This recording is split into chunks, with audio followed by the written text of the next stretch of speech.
Pelajaran kita mengenal Tuhan Yesus dari Kejadian sampai Wahyu. Siapa Tuhan Yesus dalam setiap kitab. Dan hari ini kita belajar dari kitab Roma. Dalam kitab Roma Tuhan Yesus digambarkan sebagai apa saja. Nah, sebelumnya mari kita berdoa. Bapa, di dalam nama Tuhan Yesus kami bersyukur berpagi ini. Mari Tuhan bicara kepada kami, beri kami roh hikmat dan wahyu, mengerti firman-Mu dengan benar. Terima kasih Bapa, kami bersyukur, dalam nama Tuhan Yesus kami berdoa. Amin. Baik Bapak Ibu Saudaraku, pagi ini kita belajar dari Roma. Dalam kitab Roma Tuhan Yesus itu ada digambarkan dalam 7 hal Bapak Saudaraku. Nah, yang pertama Tuhan Yesus digambarkan sebagai anak Allah yang berkuasa, juru selamat dan pendamai dosa. Dan yang ketiga penggenap hukum Taurat. Kemudian yang keempat Adam yang kedua yang membawa hidup. Kemudian yang kelima Tuhan yang bangkit dan memberi kemenangan. Yang keenam pengantara dan pembela umatnya. Dan yang ketujuh Tuhan atas semua bangsa. Nah, Bapak Ibu Saudaraku, dalam kitab Roma Tuhan Yesus ini digambarkan ada beberapa peran sifat yang mendalam yang mencerminkan karya keselamatan kepada manusia. Nah, berikut ini kita akan bahas lebih rinci lagi satu persatu Bapak Saudara. Bisa juga kita lihat ayatnya di dalam Roma. Yang pertama Allah yang berkuasa, Roma 1 ayat 3 sampai 4, di mana Yesus adalah anak Allah yang berasal dari keturunan Daud secara manusiawi atau secara garis keturunan manusianya, tetapi dinyatakan sebagai anak Allah yang berkuasa oleh kebangkitannya dari antara orang mati. Nah, inilah yang juga banyak diperdebatkan orang, bahwa Tuhan Yesus itu memang lahir sebagai manusia, tapi juga dia 100% adalah Tuhan yang berkuasa, yaitu firman yang jadi daging.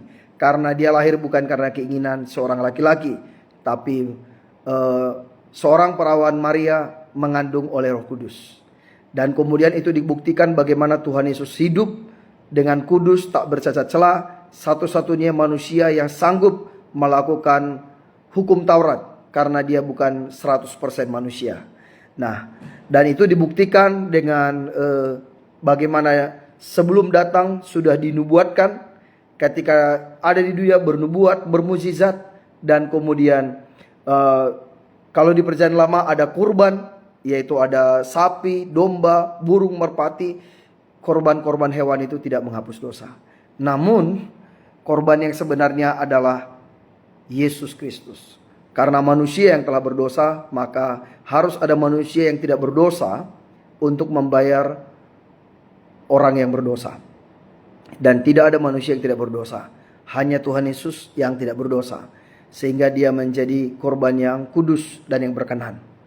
Nah, dan itu dibuktikan bagaimana dia dinubuatkan, bernubuat, bermukjizat, mati di kayu salib, dikuburkan, pada hari ketiga bangkit, setelah 40 hari menyatakan diri kepada murid-muridnya, naik ke surga, dan pada hari ke-50 Roh Kudus dicurahkan, tepat seperti yang Tuhan Yesus janjikan. Jadi kalau setelah banyak orang mendengar ini dan mereka belum bisa percaya, ada 3 kemungkinan. Pertama, kemungkinan belum waktunya mereka percaya. Atau yang kedua, mereka tidak ditentukan untuk diselamatkan. Atau yang ketiga, mereka sendiri mengeraskan hatinya, Bapak Ibu Saudara. Karena memang Tuhan menghendaki semua orang diselamatkan. Menghendaki berarti tidak semua orang diselamatkan. Kalau Bapak Ibu Saudara dan saya kita bisa percaya Tuhan Yesus, itu adalah anugerah, itu kasih karunia. Bersyukurlah Bapak Ibu Saudaraku. Tapi kita tidak tahu siapa saja yang ditentukan untuk bertobat. Saya sendiri bertahun-tahun tidak langsung menerima berita Injil itu Bapak Saudara.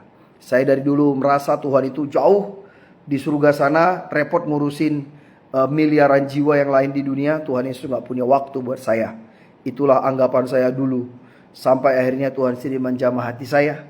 Sejak pengalaman perjumpaan pertama dengan Tuhan, Agustus 96, saya tidak pernah menyesal untuk mengikut Tuhan Bapak Saudaraku. Wow, itu luar biasa sekali. Karena itu Bapak Ibu Saudaraku, mari teruslah bagikan tentang Tuhan Yesus. Kita tidak tahu siapa yang akan percaya, siapa yang akan menerima, dan kapan waktunya mereka akan menerimanya. Bagian kita taburkan benih. Benih yang mana yang tumbuh, kita tidak tahu. Semua yang tumbuh pun belum tentu berbuah. Dan ada yang berbuah banyak, ada juga yang berbuah sedikit, dan ada juga yang tidak berbuah sama sekali. So, lakukan saja bagian kita, selebihnya Tuhan melakukan bagiannya. Nah, jadi Bapak Ibu Saudaraku, yang satu-satunya yang pernah mati dan bangkit dari kematian setelah 3 hari hanya Tuhan Yesus.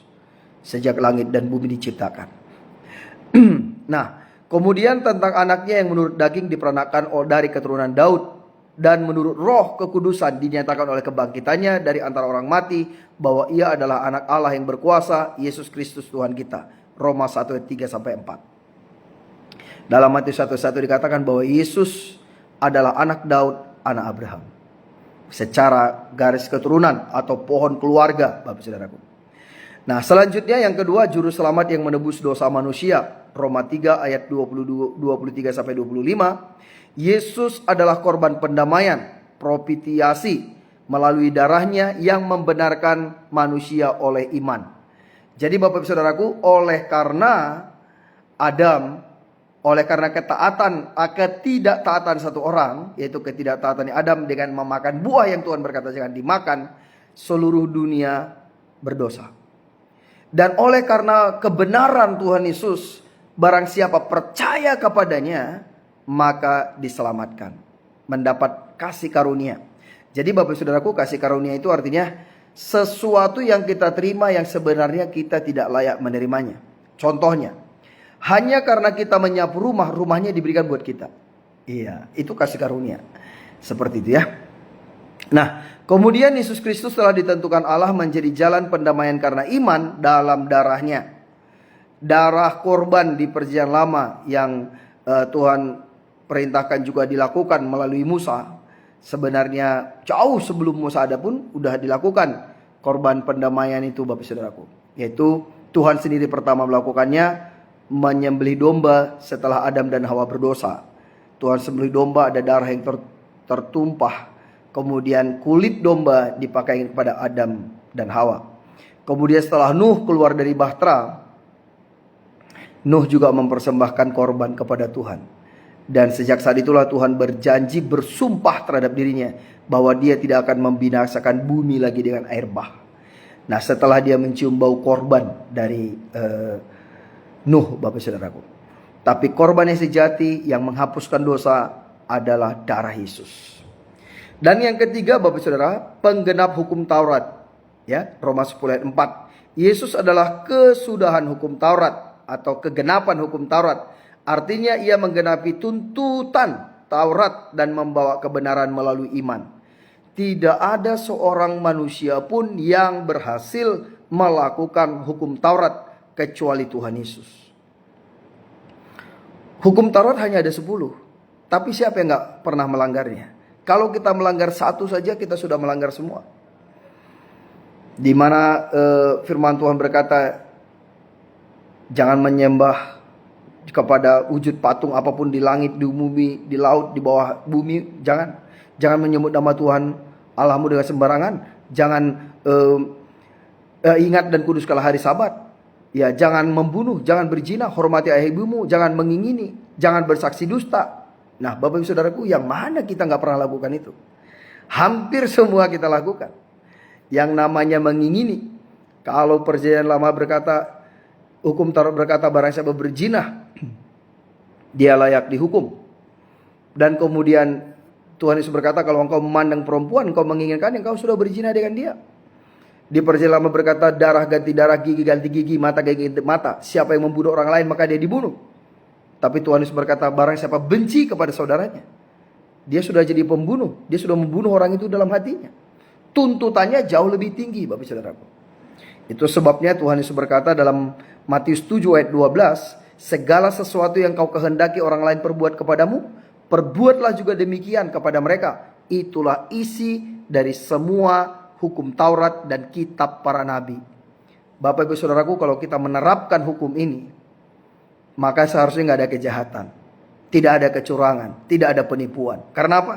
Kita berpikir bahwa what's come around will goes around. Apapun yang kita tabur itu yang kita tuai. Kalau kita berpikir sekali lagi, pokoknya saya sakitin orang ini, kalau saya di posisi dia, saya bisa terima tidak? Mungkin orang itu tidak berdaya, kita aniaya, kita bully. Tapi kita juga ada masa di mana kita tidak berdaya menghadapi seseorang.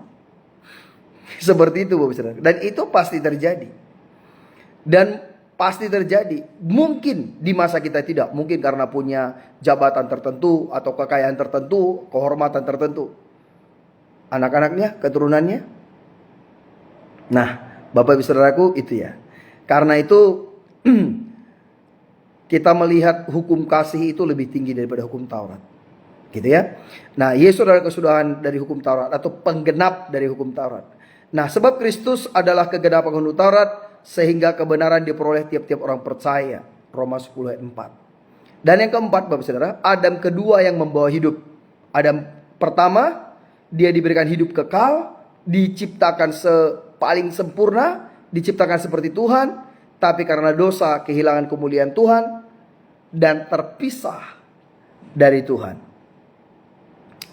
Sehingga karena dosa maut masuk ke dunia. Itulah Adam pertama. Tapi Adam kedua, yaitu Yesus, membawa hidup. Yang berdosa diampuni Bapak Saudara. Nah, Yesus digambarkan sebagai Adam kedua yang membawa pembenaran dan hidup. Berbeda dengan Adam pertama yang membawa dosa dan maut. Jadi sama seperti oleh ketidaktaatan satu orang, semua orang telah menjadi orang berdosa. Demikian pula oleh ketaatan satu orang, semua orang menjadi orang benar. Wow, Roma 5 ayat 19. Nah, Bapak Ibu Saudaraku, karena Adam dosa masuk ke dunia, karena Yesus kasih karunia keselamatan kehidupan, bisa diterima semua yang ada di dunia hanya karena percaya. Itulah sebabnya kenapa kita harus memberitakan Injil. Baik Bapak Ibu Saudaraku, yang kelima, Tuhan yang bangkit dan memberi kemenangan. Roma 6 ayat 4, Roma 8 ayat 11. Kebangkitan Yesus menjadi dasar hidup baru orang percaya.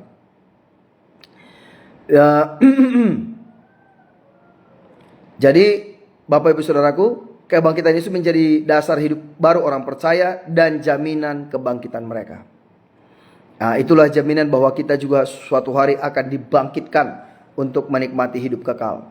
Di dalam Roma 8 ayat 11 dikatakan, dan jika roh Dia yang telah membangkitkan Yesus dari antara orang mati diam di dalam kamu, maka Ia yang telah membangkitkan Kristus Yesus dari antara orang mati akan menghidupkan juga tubuhmu yang fana itu oleh rohnya yang diam di dalam kamu. Nah, inilah yang sering terjadi konflik dalam hidup kita Bapak Saudara. Ada Roh Kudus, tapi ada juga keinginan daging. Dan kadang-kadang kita mengikuti keinginan daging, dan kemudian kita merasa bersalah, kita merasa menyesal Bapak Saudara. Karena kita tahu itu tidak benar, Tuhan tidak suka. Tapi anyway, kadang-kadang kita juga lakukan. Nah, itulah sebabnya kenapa kita perlu terus membangun hubungan kita, keintiman kita dengan Tuhan, supaya kita semakin menekan keinginan daging dan kita semakin hidup di dalam roh dan kebenaran Bapak Saudara. Kemudian yang keenam, Tuhan Yesus menjadi pengantara dan pembela kita. Roma 8 ayat 34. Yesus adalah yang mati tetapi sudah bangkit dan sekarang berdoa untuk kita di sebelah kanan Allah. Kristus Yesus yang telah mati, bahkan lebih lagi yang telah bangkit, yang juga duduk di sebelah kanan Allah, yang malah menjadi pembela bagi kita. Roma 8 ayat 34. Alright, Tuhan Yesus adalah pengantara dan pembela kita. Wow, luar biasa Bapak Saudaraku. Yang ketujuh, Tuhan atas segala bangsa. Roma 10 ayat 12 sampai 13. Yesus adalah Tuhan bagi semua orang, baik Yahudi maupun non-Yahudi yang berseru kepadanya. Sebab tidak ada perbedaan antara orang Yahudi dan orang Yunani, karena Tuhan yang sama, ialah Tuhan dari semua orang. Roma 10 ayat 12. Tuhan Yesus bukan hanya Tuhannya orang Yahudi, tetapi Tuhan seluruh bumi Bapak Saudaraku. Itulah sebabnya mengapa hari ini kita melihat semua suku bangsa Tuhan Yesus bisa pakai, dipenuhi Roh Kudus, dan kita melihat tanda dan mukjizat, perubahan hidup dan seterusnya, karena ada Roh Tuhan di dalam kita. Nah, jadi kalau kita baca semua kitab Roma ini Bapak Saudaraku, ini menekankan kepada keselamatan hanya melalui iman kepada Yesus Kristus, bukan oleh usaha manusia. Karena itu mari kita memberitakan keselamatan ini kepada segala bangsa dan membangun iman kita kepada Yesus Kristus untuk kita semakin kuat dan teguh di dalam iman Bapak Saudaraku. Dan saya melihat bagaimana Tuhan senantiasa turut bekerja menggenapi janjinya. Sebagaimana Tuhan Yesus berkata, pergi jadikanlah sebangsa muridku, dan ketahuilah aku menyertai engkau senantiasa sampai akhir zaman. Itu dalam Matius. Tapi dalam Markus dia berkata, pergilah beritakan Injil kepada segala makhluk. Tanda-tanda ini menyertai orang percaya. Mereka meletakkan tangan seorang sakit, orang itu menjadi sembuh. Lalu mereka pun pergilah, ayat 20, memberitakan Injil ke segala penjuru. Dan Tuhan turut bekerja, meneguhkan firman itu dengan tanda-tanda yang menyertainya. Wow. Bapak saudaraku, saya bukan tipe orang yang mudah percaya begitu saja. Saya lebih mudah percaya dengan bukti. Saya kira hampir semua orang seperti itu. Dan saya melihat bagaimana Tuhan membuktikan firman-Nya. Senantiasa Tuhan membuat keajaiban, membuka jalan, menyembuhkan orang, membuat kelepasan, mengubah kehidupan. Dan itu saya lihat dimulai dari saya. Itu sebabnya setiap kali saya pergi ke pulau-pulau, bahkan pergi ke bangsa-bangsa, banyak orang berkata buat KKR, saya menyebutnya pesta mujizat, pesta kesembuhan. Karena apa? Karena saya selalu melihat Tuhan Yesus datang, menyembuhkan orang sakit, melepaskan yang terikat, membuat banyak mujizat dan keajaiban. Saya melihat Tuhan menghentikan hujan. Saya melihat Tuhan meredakan badai. Pernah suatu perjalanan mau ke Pulau Muna di Sulawesi Tenggara, Bapak Saudaraku. Itu orang udah pada menangis. Ombak begitu besar, badai terjadi, Bapak Saudara. Dan kemudian orang-orang udah pakai life jacket, teriak-teriak. Saya waktu itu masih tertidur karena hempasan ombak, dan teman saya bangunin, saya terbangun. Dan saya naik ke tempat nahoda, dan nggak tahu keberanian itu dari mana. Saya menghardik danau itu, saya menghardik laut itu. Saya berkata, diam dan tenanglah, dalam nama Yesus berhenti. Ternyata yang ada di daerah nahoda itu adalah orang-orang penting di pulau itu, termasuk pemilik kapal itu ada di sana. Dan dia bilang, Pak, ini kapal saya beli 10M. Ini tahu kejadiannya tahun 2010, Bapak Saudara. Kalau Bapak mau beli aja 6M, Pak, saya jual. Saya bilang belum tertarik. Itu memang juga dulu mereka beli dari Batam, Bapak Saudara. Kapasitas bisa muat 400 orang. Besar sih kapalnya. Nah, jadi kemudian kita buat di sana pesta mujizat, pesta kesembuhan. Sejak langit dan bumi dijadikan, mungkin itu pertama sekali dibuat KKR di lapangan terbuka. Puji Tuhan pada masa itu bupatinya juga mendukung, Bapak Saudara. Dan juga kita siarkan di 2 TV lokal dan 1 radio di tempat itu, live 2 jam. Kita cuma buat 2 malam di lapangan itu. Tapi malam ketiga dan malam keempat orang-orang masih pada datang, sementara saya sudah pulang ke Jakarta. Kenapa? Karena mereka melihat apa yang Tuhan lakukan. Bagaimana Tuhan memulihkan, menyembuhkan. Ada yang sejak lahir gak bisa jalan. Umur 22 tahun dia bisa berjalan pertama kali. Ada yang 10 tahun tidak bisa berjalan, dia bisa berjalan. Ada begitu banyak mujizat Tuhan lakukan, Bapak Saudara. Itu memang ya di sana Kristen mungkin ya 0,002%. Populasi pada waktu itu sekitar 420 ribu. Kristen tidak nyampe 2.000, Bapak Saudara. Sudah Kristen dan Katolik nggak nyampe segitu. Tapi sekarang sudah mekar 2 kabupaten. Dan ya mungkin sudah lebih banyak lagi, Bapak Saudara. Karena itu mari beritakan Injil. Keselamatan ada pada Tuhan Yesus. Saya selalu berkata, Tuhan Yesus bukan hanya Tuhannya orang Kristen, tapi Tuhan Yesus adalah juru selamat dunia. Amin, Bapak Saudaraku. Beritakanlah Injil. Beritakan keselamatan. Dan lihat bagaimana Tuhan menyertai Bapak Ibu Saudara dan saya ketika kita melangkah dengan taat. Ambil 1 langkah ketaatan. Ambil 1 langkah iman. Mungkin langkah pertama iman, langkah kedua taat, Bapak Saudara. Kita percaya, kita melangkah dengan taat. Maka kita melihat ribuan langkah keajaiban Tuhan lakukan. Tiba-tiba ada koneksi terbuka, ada terobosan-terobosan, baik dalam pelayanan, keajaiban, pendanaan, dalam bidang apapun Tuhan bisa lakukan, Bapak Saudara. Khususnya ketika Bapak Saudara seorang yang rajin berdoa, ada kalanya engkau tidak merasakan Tuhan hadir di dalam doamu. Saya kira itu adalah masa yang paling tepat Akhiri doamu, keluar cari orang untuk beritakan Injil kepada mereka. Bapak Saudara bisa merasakan seperti ada api dari sini keluar. Bagaimana Bapak Saudara tahu yang saya katakan ini benar? Lakukan. Karena apa? Saya sudah lakukan itu lebih dari 29 tahun sekarang. It's amazing Bapak Saudara. Itu luar biasa sekali. Amin Bapak Saudaraku. Ya, kalau Bapak Saudara ada yang butuh dukungan doa, butuh topangan doa khusus, apakah itu buat kesembuhan, buat terobosan, atau Bapak Saudara rindu untuk dibuatkan pelayanan di kota, di daerah Bapak Saudara, boleh menghubungi kami. Kami siap untuk bisa berkolaborasi dengan semua hamba-hamba Tuhan di Indonesia dan di seluruh dunia. Amin. Alright. Kita berdoa Bapak Saudaraku. Bapa, di dalam nama Tuhan Yesus kami bersyukur buat hari ini. Terima kasih Bapak untuk panggilan dan pilihan-Mu dalam hidup kami. Karena kasih karunia kami diselamatkan oleh iman. Terima kasih Tuhan Yesus, Engkau sudah membayar dosa dan penyakit kami. Bawa kami untuk mengenal Engkau lebih lagi.